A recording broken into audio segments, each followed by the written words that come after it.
Thanks for joining us for Beyond the Stage. My name is Ruth Egerman. I'm the Director of Marketing at Livermore Valley Arts, and I'm with our host and Executive Director, Chris Carter.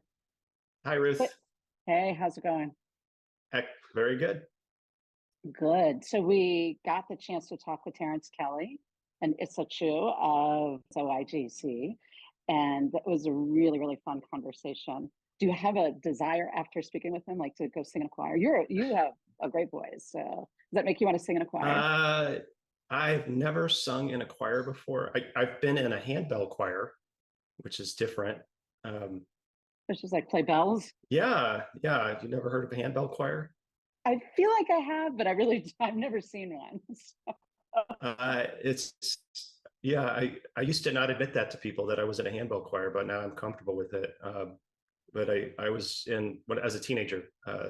That was my first introduction to that kind of ensemble style of Yeah. music, and I was on the bass clef, the bass, and I had four notes, so just these big giant bells. So I would just wait for my notes to come up, and I would ring the bells. Was that in high school? But yeah, that You was had in a high handbell school choir in your high school, or was it outside at of high my school? at my church. Oh, Yeah, okay.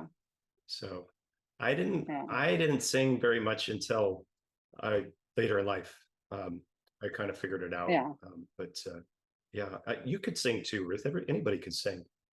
Well, it's not so much that I can't sing at night. I really actually enjoy singing. I'm just not very good, because as we found out today, practice with your friend, your best friend, it sounds like, if that's really what you want to do. And, if I had some training, but I wasn't ever encouraged to sing, and I wasn't Yeah, encouraged to go after that.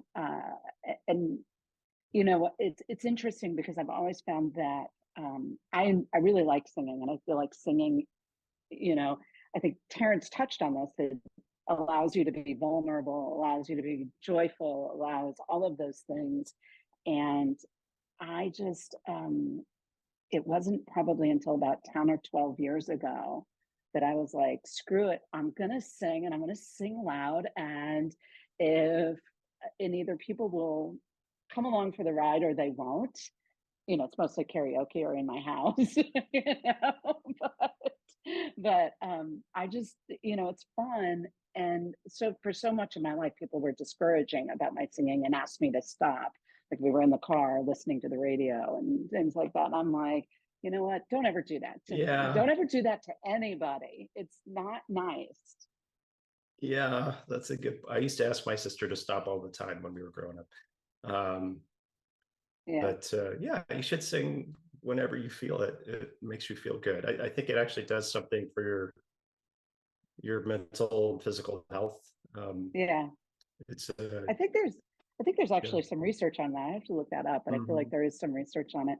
It's interesting as Passover is coming up. So we're recording this in April, early April, and Passover is coming up, and there are a number of times during our Passover Seder at home where all of us, and none of us have been trained or have embraced singing or anything like that, as we've all had that same experience of please stop singing, going to both my mom and my dad, and then it's fun and it feels so Yeah. good and rejuvenating, and all of that. And so I heard and felt what he was saying Yeah. about vulnerability and joy and pain and all of that coming into the gospel.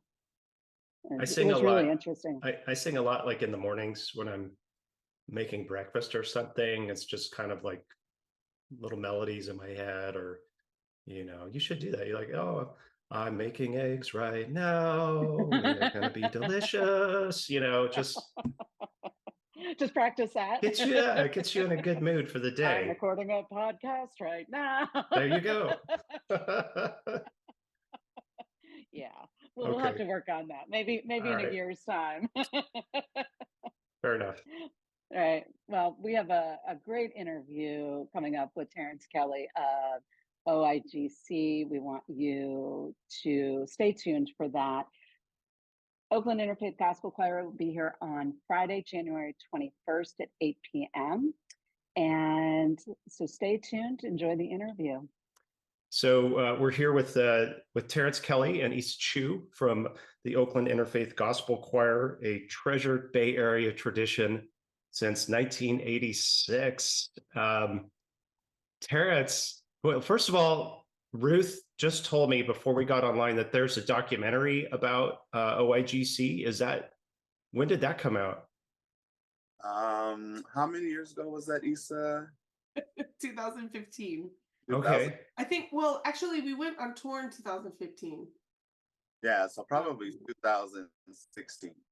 All right. or 2018. I think it was finally released 2018. Yeah. It chronicles the progress of several people in the gospel choir and myself as we go on tour, but also just our existence in and around Oakland, California.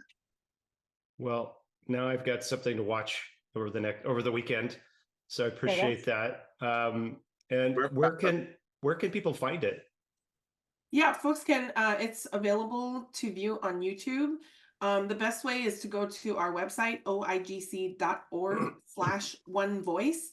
And there's the links to the trailers. And if you want to host a screening, we offer folks to host a screening either at their private homes, or I've had folks from my friend just screened it at her workplace for Black History Month as well. So, there's programming for living care facilities, and we also sent a number of copies to the jails during COVID. So that's a way we can also continue to do outreach. Okay. Excellent. Well, we may be in touch about that. So Yeah. I'll reach out to you. So. We'll let you know. So Terrence, I want to ask you, as the founding artistic director for OIGC, you're from the Bay Area, correct? Did you grow up around music? Was that always been a part of your life?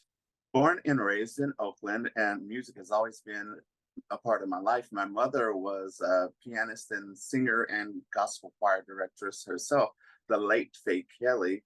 And my dad was a jazz organist, gospel organist, and piano teacher at Laney College for over 30 years in Oakland. So was that as part of your upbringing? So was there an expectation that you would pursue music, or was it just you naturally were inclined to it? There was no expectation that I would pursue music. There was an expectation that I would do music well. So all of the sisters sing and play a little bit as well. But no, we were free to choose our own path. But I chose this path.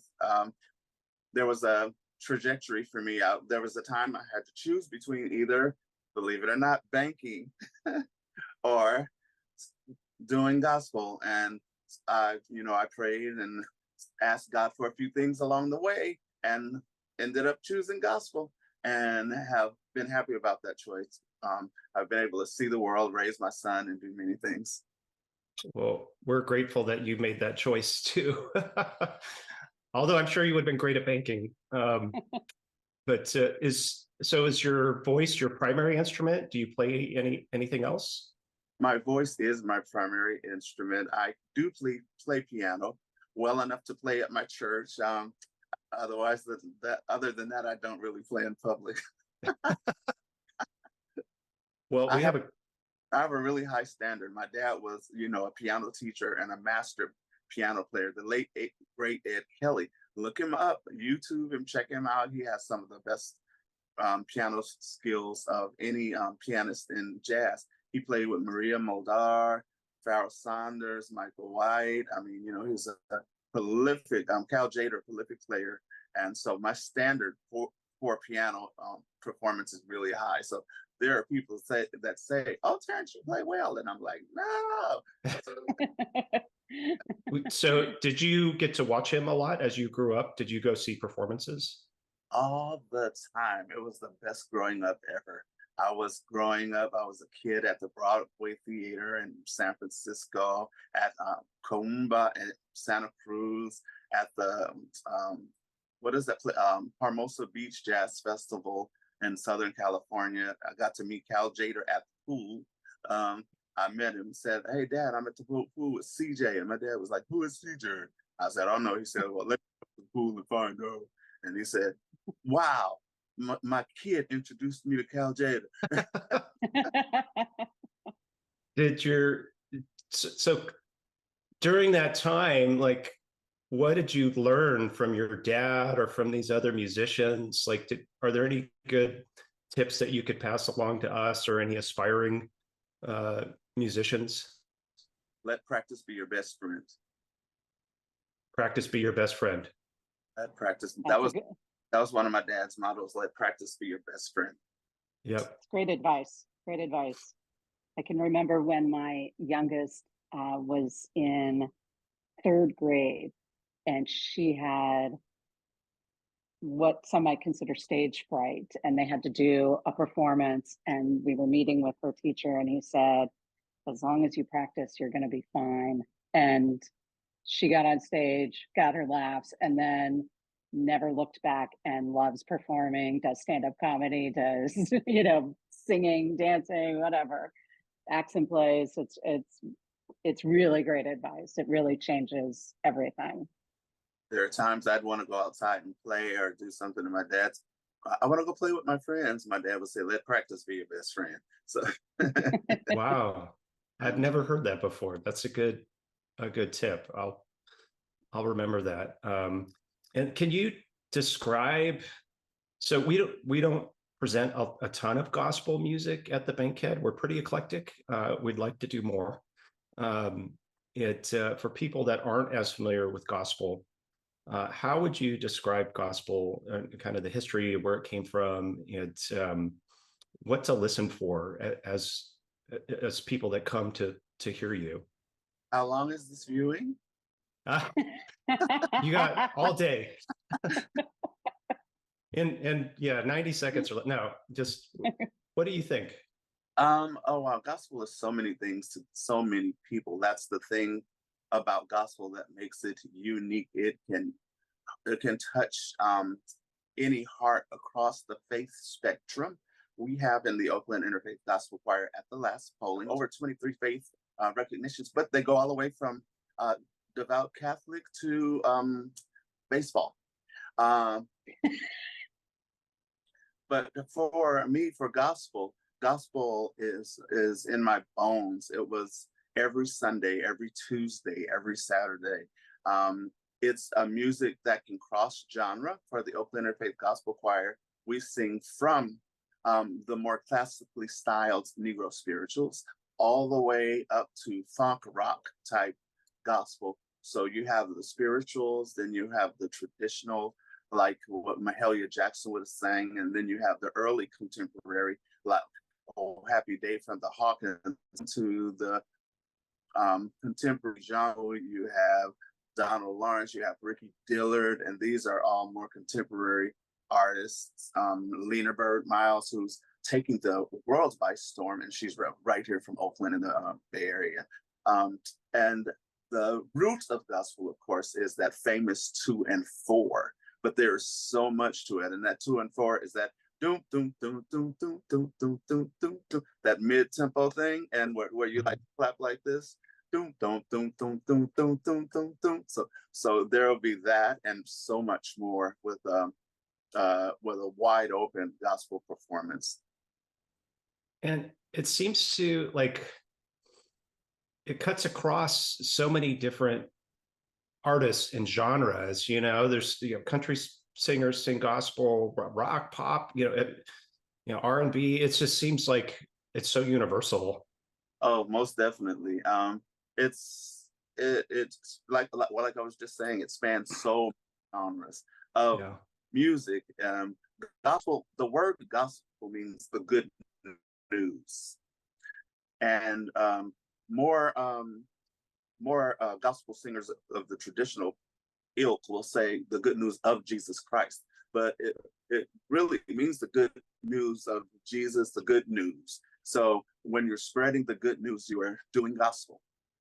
And what is it why does it still resonate with people? Like, it's gospel's been around a long time.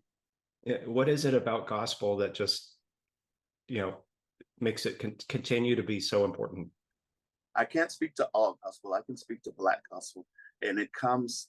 We Black people have learned over the years to take their angst, turn it inside, and let it move around and shout it back out in a joy. So from angst to joy within the middle of a song, and any person can do that if they're willing to commit to open their heart. And so many people are able to open their hearts during gospel music because of the cry, because the invitation to be what is the word? The invitation to be Like vulnerable? vulnerable. Thank you. Okay. The invitation to be publicly vulnerable and to go into this thing with other people and then shout out your joy. So you come in with pain, you allow yourself to be vulnerable, and then you communally shout out your joy from your pain. And that's the only music I know where you can do that. And that's why people are so receptive to gospel. It's like therapy almost, when you're up there singing and performing and people are listening, there's a sense of, hey, you've got to embrace your pain and Mhm. and turn it into joy. It's beautiful. It's a beautiful sentiment. Seems And, like it would be good for mental health. and when you see other people doing it so freely, it becomes okay for you to do it. And that's why.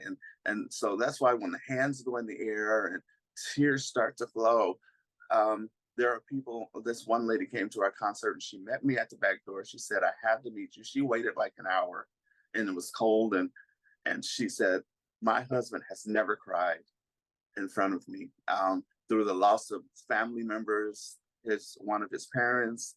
He's never cried in front of me until this concert. We've been married 32 years. Wow. It was Oh, gave me chills. it was because of that invitation to be vulnerable that's available to anybody in that gospel concert. It's so interesting. I remember at the Bankhead when you were there last June, it's a hard crowd to get to stand up, right? They're a little conservative, they're a little reserved, and they were moving, and Oh, you were able to do that. So yeah, I think you're right. It's compelling. Do you feel like a sense of responsibility? Like, is this, you've been doing this for a long time now. Does it kind of weigh on you a little bit? Like, this is really important for me or for you to make sure that it's continues as an art form and musically and just for this community and for everybody? yes. I feel some responsibility, but it is also my prayer. Yeah. Explain, what does that mean? It is my ask to God to let me help people be able to heal through music. That's harder to do with banking, I guess. I know. I used to sing at my window. The singing teller. I was. That was like in the first couple of years. I was way past teller by that. But by the time I had to decide, I was assistant vice manager. But vice president. But that's a long time ago too. Yeah. Well, talk about, so the Oakland Interfaith Gospel Choir started in 1986. So going on close to 40 years now. Yeah, when I was 7. When you were, I was going to say, when you were 5 years old, you got that going. How did it develop? What did it come out of? And then how have you been able to sustain it for so long? Well, there was a jazz camp that is still going that I am still a part of. It's changed, ownership and name title stuff, but it's called Living Jazz Jazz Camp, and I still go it's one of my favorite weeks of the year. there's a gospel. There used to be all camp gospel choir, but now there's just gospel choir every week, and it's for anybody, any race that wants to, any religion that wants to sing gospel during that week. And we were doing it then in the Cazadero Mountains, and there were some people that were, I really want to be able to sing gospel more than this one week. It changed my life, but I can't join a Black church, and I'm Jewish, and or I'm agnostic, or whatever faith. And we really want to do this. Terrence, will you start a gospel choir for anybody that wants to sing gospel? I thought about it. I prayed about it. I talked to my then pastor, Newton Carey Jr., about it. And he told me a phrase that helped change my life. He said, if you do that choir for 100 years and you touch one person, it was worth it. So, of course, the story is different than that, but we've been doing it for 40 years now, and it started there. And right now, like I said, there are over 23 faith recognitions. We have 3 major choirs. We have the gospel choir, which is about 60. That's the one you're familiar with. It's professional level choir. And then we have our community choir of about 220. And they are non-professional, they're non-audition, and they come once a month. And it's people that want to do gospel but don't have time or can't make the commitment or just want to sing freely. They come sing with the community choir once a month. And there are 220 of them, and for a non-audition choir, they kick butt. Wow. And we have a good time, and we sing about 4 times or 5 times a year. And then we have our youth choir of about 20 right now. And then we have acquired through a merger when the Oakland Youth Choir was going through some problems.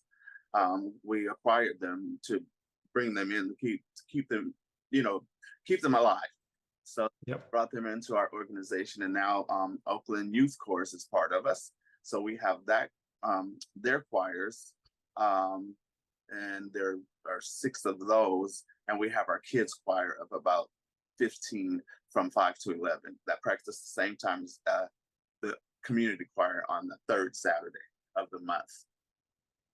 So how many people is that? Like how many singers you got? About 350. Wow. Wow. And if Ruth or Justin wants to participate, what would they need to do? Well, if you wanted to spend every Monday night with me, you would audition for the gospel choir. But if you wanted something lighter and to wet your feet, or you couldn't make that commitment, it would definitely be the community choir. It's on the 3rd Saturday of the month, from 3 to 5. And we rehearse those 3rd Saturdays, and then we sing about 4 times a year. And we have a lot of fun, and they're pretty good for a non-audition choir. Okay, thank you. Well, you will never see me singing. You don't want that. You don't want to hear it. But Justin may show up, and Justin's a good singer. He's very much interested. He's a good singer and a performer, and it's very fun. It's a lot of fun, and I'm a big jokester with the community choir. We have a great time. When you're directing a choir, I'm always fascinated by like musical directors of large ensembles and groups. Like, can you hear everything? Like, do you notice when one person is off, and like, do you know who it is, or how do you what are you listening for when you're doing all of that? Well, I have been charged with a razor sharp ear, but really a lot of it is when the flock is flying this way and one bird is going this way, it's easy to figure it out. Oh. But I do have a good ear for hearing things and locating people, but really mostly because the gospel choir especially is so proficient that if one thing goes like this, it stands out pretty me anyway. It stands out pretty large to me. Yeah. Do you come up with something and sometimes go, this might be too hard, or this, or I don't know, like, how ambitious are you when you do some of these arrangements? I used to, maybe, but not anymore. I kind of know what the choirs can do. Yeah. and I assign the pieces respectively to those courses. And how do you pick the songs? Oh wow. Songs, most of them are picked by how they hit me or how they hit someone else. Sometimes there have been times where somebody will say, I heard this song and I've been crying for a month and I just want you to listen to it. And I'll go, oh, and sometimes I'll be, oh yeah, that was beautiful. And then sometimes I'll be like, oh, that shook me. So, Yeah, maybe in the next year or, or in the next rotation of repertoire, that song might pop up. got it. And Interesting. I read that you're classically trained as an opera singer. Is that true? Did you go to It, school for that? it is. I wanted to be an opera singer, Is there but some similarities between opera and gospel? uh, volume. Volume? um, Believe it or not, volume, commitment. Um, uh, Controlled screaming. It's a just added controlled screaming. That's funny. that's right. Yes. That I might be able to do. And commitment to your role and theme of what you're singing. They're both very consistent. I was singing in when I was going to school for voice. I was singing Amarilli. No, Seven Crudele. I was singing Seven Crudele, and it's about somebody who's in love with somebody else, but they're always treating you. You're always treating me mean, but yet and still I love you and will follow you. No, if you treat me mean, I'm gone. So I couldn't really put myself into the song. And my teacher was like, either you make me feel it or you're gonna flunk. Well, yeah, opera is emotional and tragic at times. And I know OIGC has traveled all over the world, I believe. Is there any kind of memorable tours you've been on or places that you're just like, wow, that really stood out for me? I look back and I go, someone will say all over the world. And I'm like, well, maybe, no, not really. But then, yeah, kind of, sort of. We've toured, we went to Montreux Jazz Festival, which on that tour, we landed in Copenhagen. So we did Copenhagen, we did Montreux, Copenhagen, and then Molde Jazz Festival as well. So we went up and Yeah.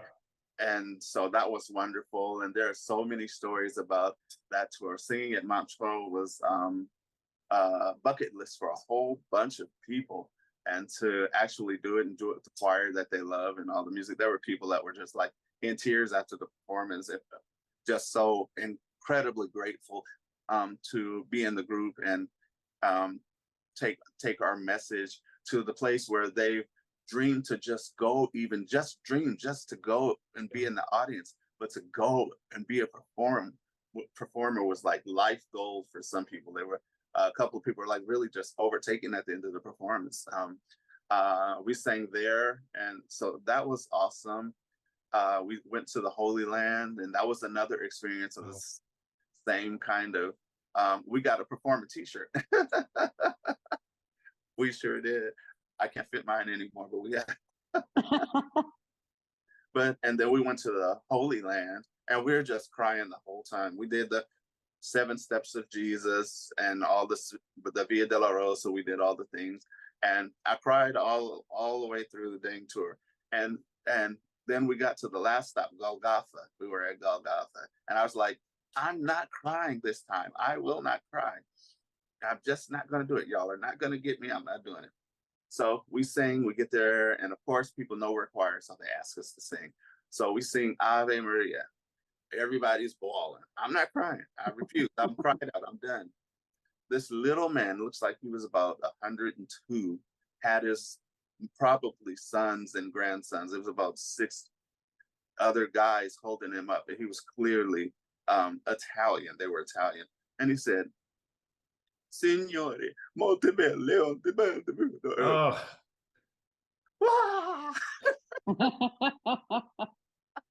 Oh, wiped me out.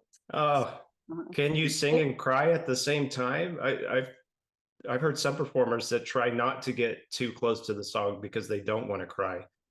Oh, then you don't want to do gospel. That's part of it. Crying. That's part of the commitment to gospel. You have, if you want your audience to be vulnerable, so you have to be. Yeah. When you watch the documentary, I'm actually dealing with one of the soloists, my brother, on that. He has such a beautiful voice, but he gets so caught up in being perfect. And that's not gospel. Gospel is about being vulnerable and showing your heart. So Yeah. he was, I know what he can do. So I was fussing at him on the documentary, but I didn't realize they were catching that. I just thought they were practicing, and when I stopped the choir, that they would stop. They actually they roll taped that, and they caught it when I'm like, no, you don't. Something like you don't get to have the mic if you're not going to be that. Let that part of yourself out, because there are plenty of times where I'll be singing or something, and it's just hands up, and I'll stop in the middle, and I'm just crying, and because it's so what is that song? Joy and pain, Yeah. Sunshine. and rain. It's all of that in one song. Is there a song in particular that moves you every single time that, like, or a number of songs that really strike that chord with you, and you can't hold back the tears, and your vulnerability just shines? There's a bunch of them, but I guess if there's one, it would be Jesus, I Love You. And there's a part where it says, you gave your life so free. Interesting. That kills It you. gets you every time. It's got you right now, doesn't it? I can feel it. Yeah, it says, I'm yours. You gave your life so free. I'm yours, will always be. Toast every time.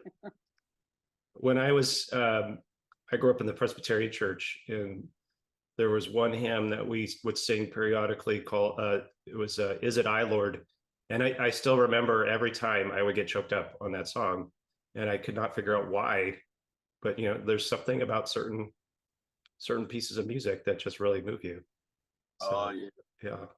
So there are plenty of others, but that's one that is guaranteed to get me. That'll get you. By the way, when I was asking memorable places that you performed, I was really hoping you would say the Bankhead Theater in Livermore, but we'll give you a pass on that. Well, I was getting there. You said around the world. Bankhead is included in our we're singing at home thing that we're practicing over this year and the next. Last year, especially this year and the next, we're singing at home, and Bankhead is included in that. We want to sing for the people that are here close to us. We want the people in Livermore. We want people at Bankhead. We want the people at San Jose. We want the people in Mountain View. We want the people in Berkeley. We want the people in Oakland to know that 23 faiths can get along and do beautiful things. It's a great message. So have you been singing? then- Have you been singing since you were 4 in front of an audience? Okay, I'll tell it. This is for my sister Sherry. My first solo I did not. It was on an Easter Sunday. I was sharp as a kitchen knife. That's the way they said. I was sharp as a kitchen knife. It became time for me to sing. I knew my song. I was ready. But then I got up there, and I remember, that's how traumatic it is. I thought they were laughing at me. Now, being an older person, I know that they were probably all going, "Oh, look at him, he's so cute." But all I big smiles, and I went, "They're laughing at me." And I started, and I wouldn't sing. So my sister, who's 3 years older than me, had to sing for me, because of course she knew my song as well, because that's the way it was in my house. Everybody knew all the things. So she still holds that to my throat these days. She'll say, "Oh, the big professional singer," but I heard solo. She had to come in and save you. That's awesome. Now, how old were you at that time? like 4. Oh my goodness, that's crazy. We had Well, tell us about this upcoming performance, and it's kind of centered around the Juneteenth month. And what can we expect at the Bankhead? oh, we're gonna have so much fun. We're gonna dance. We're gonna cry. We're gonna sing some Negro spirituals, and we'll talk about them a little bit on, how spirituals and field songs are the roots of all American music that's not indigenous. Um, that means no Elvis or Patsy or Beyonce or those without the Negro spiritual and work song, because all of that stands on those songs, and they come out of that. And so blues, Etta James, all of those things stand on the Negro spiritual and work song. And we'll talk about that. We might even do a little bit of work songs singing together. And then we'll move from the spiritual to right through early church, and we'll probably do a little singing for civil rights service songs. So again, singing for civil rights service songs. We probably sing a couple of civil rights songs together, and then we'll go on into early contemporary, and then we'll swing on out and party. Sounds like a lot of fun. So this day and age, it's like people have a hard time keeping the same job for even a few years, it seems like. Before you've been doing this a long time. What is it about it that's just motivated you to what inspires you every day as you get up and to keep doing this for all of us? Okay, I'm proud of my history. My parents, my mother, my grandfather, and how they worked, from post-slavery to having grandkids that are doing great and wonderful things. And I want to share that through music in some ways. I'm just proud of how we have not.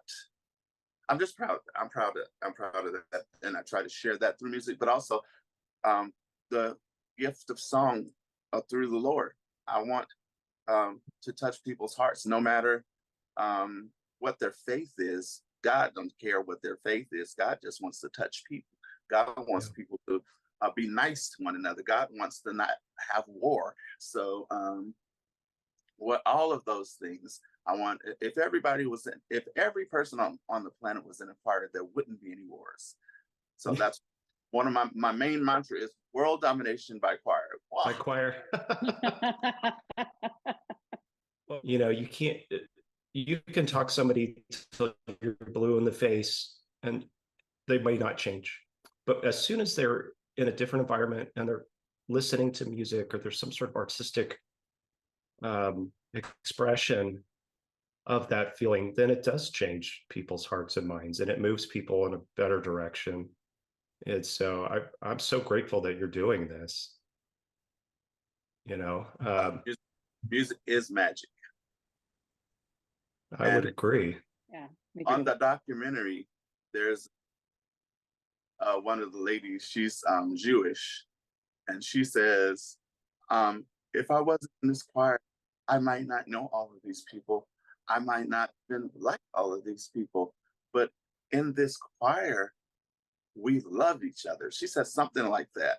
And we might not know each other, we might not like each other, but in this choir, we love each other. And that's truth, because you get you get to know people of different stratas and see them in a different way than you might have ever seen them before, and it makes a difference in who you become. So yeah. Well, yes. Thank you for doing all that. Ruth, do you have anything else that we missed? This has been an incredibly enlightening and fascinating conversation, and to hear your story. I have to tell you, I've counted 4 Kelly kids. Are there more? than that. You said sisters and a brother and you, so that's at least 4. Well, technically, I have 3 sisters, 3 and sisters. my brother is well, he's my brother. We'll just go with that, right? right. I come from a big family myself, so I'm always listening to that. And I have 3 sisters and 1 brother. None He's- of us can sing, but we would never be a choir. Everyone Well, can sing, Ruth. Well, Anyone I can can sing. sing. Nobody really wants to hear us sing. I doubt that's true. There are very, very, very, very, very, very few people that can't do any singing. It's just that vulnerability. Yeah. And Exactly. so that's really one of the reasons why the community choir works so well. There's so many of them that you can kind of hide in there. Yeah, that's a good way to approach it. Yeah. All right, Terrence, before we let you go, we do like to do something kind of fun with everybody we interview. It's a little game, and we call it either or. It's where I ask you give you a series of options, and you just say which one you prefer. Okay. So it's a way for us to get to know you better. They're easy. Maybe some are easy, some are hard. But so if I were to say autumn or spring, what's your preference? Autumn, my birthday. Autumn. Okay. Sunrise or sunset? Sunrise. Okay.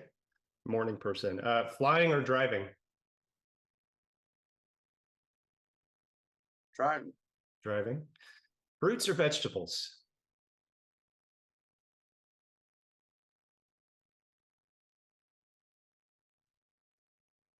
That's a hard Ah, Ve- vegetables. Okay. Then jazz or blues? one. Blues. Blues. This is a fun one. The movie or the book? The book. The book. Pie. Or pie. Pie. Okay. What's your favorite? That was easy. Sweet potato. What's your favorite? Sweet potato pie? Yes. Oh, yum. That's Uh, awesome. And my family roots are in Texas, so that's why you heard then pie. pecan pie is a big dish too. iPhone or Yes. Android? Oh, so I have an iPhone, but I prefer Android. Oh, there you go. Ooh. So I wanted to come up with an opera one. So Verdi or Puccini? Or Mozart? Puccini. Puccini, okay. Major key or minor key? Mine. Everybody says minor.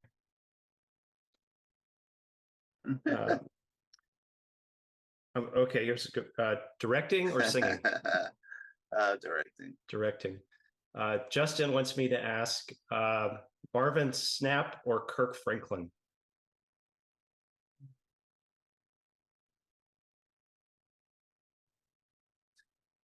Because I'm choir director. Okay, my choir director says Kirk Franklin. But my solo person says Marvin Sapp. Okay. Amazing Grace or I'll Fly Away?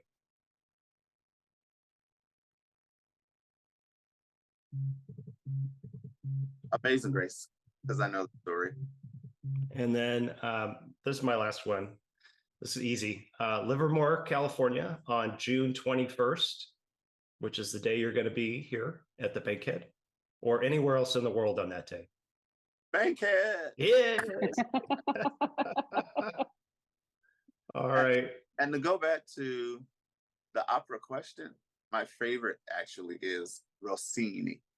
Oh, okay. Next time we'll put that in there. Well, thank you so much, Terrence and Isa. We're so looking forward to seeing you at the Bankhead Theater. It's best of luck to everything that you do, and best wishes, and keep doing it, and keep making music. So thank you so much, and you guys are off the hook. Thank you so Thank much you so much. for us. And come sing with us. Anybody listening, are you all in the studio? Come sing with the community choir. It's wonderful fun. oigc.org. Come get the information on the website and come sing with us. It's a blast. All right, sounds good. Well, y'all have a great Thank day. you. Thank you You so too. much. I'm Thank gonna you. actually be at the Bankhead a lot.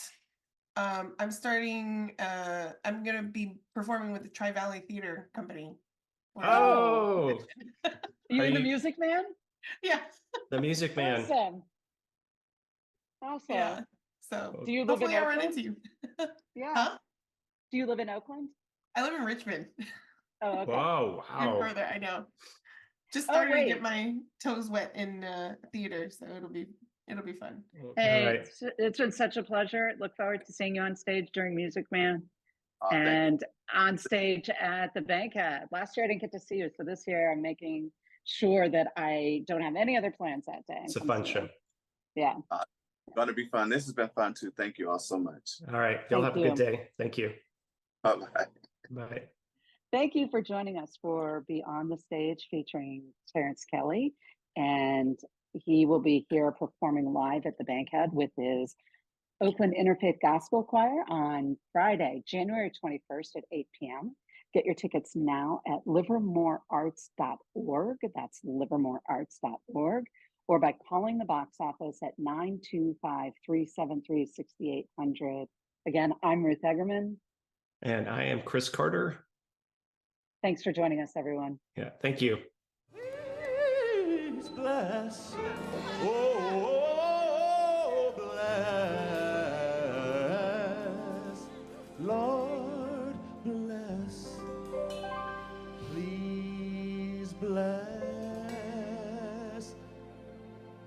this